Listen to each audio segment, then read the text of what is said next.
দেখুন, সামুদ্রিক শাস্ত্র মতে বিভিন্ন ধরনের গঠন অনুযায়ী বা লক্ষণ অনুযায়ী মানুষের জীবনে বিভিন্ন ধরনের প্রভাব পড়ে থাকতে দেখা যায়।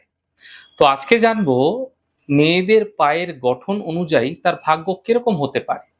দেখুন, মেয়েদের পায়ের যে বুড়ো আঙ্গুল আছে না, সেই বুড়ো আঙ্গুলের পাশের যে আঙ্গুলটি রয়েছে তা যদি অত্যন্ত বড় থাকছে, তাহলে সাধারণত মেয়েরা ভাগ্যবতী হয়ে থাকে। দাম্পত্য জীবন এদের সুখের হয়। কোনো বড় জটিলতা বা বড় সমস্যা এদের দাম্পত্য জীবনে খুব সাধারণভাবে আসে না।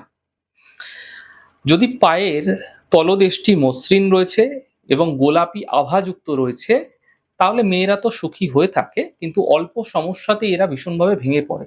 তো মাঝে মাঝে এদের সামান্য দুর্দশা আসলে তা কাটিয়ে ওঠা এদের ক্ষেত্রে প্রবলভাবে কঠিন হয়ে পড়ে।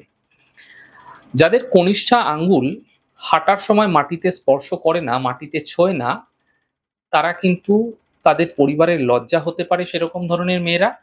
কারণ এদের একাধিকবার মান সম্মান হানির যোগ হতে দেখা যায়। কোনো না কোনো কারণে এদের মান সম্মান হানি হয়ে থাকে। এছাড়া এরা এরা যাকে বিয়ে করে, এদের যারা স্বামী থাকে না, তাদের কোনো পরকীয়ার আশঙ্কা, অর্থাৎ কোনো অবৈধ সম্পর্কে লিপ্ত হয়ে যাওয়া, জড়িয়ে পড়া, এরকম সম্ভাবনাও কিন্তু এদের ক্ষেত্রে ভীষণভাবে দেখা যেতে পারে।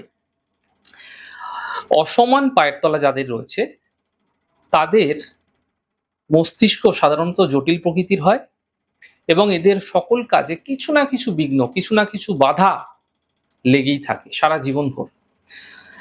যাদের বুড়ো আঙ্গুল সাধারণত ছোট হয় তুলনামূলকভাবে, তাদের কিন্তু আয়ু কম হতে দেখা যায়।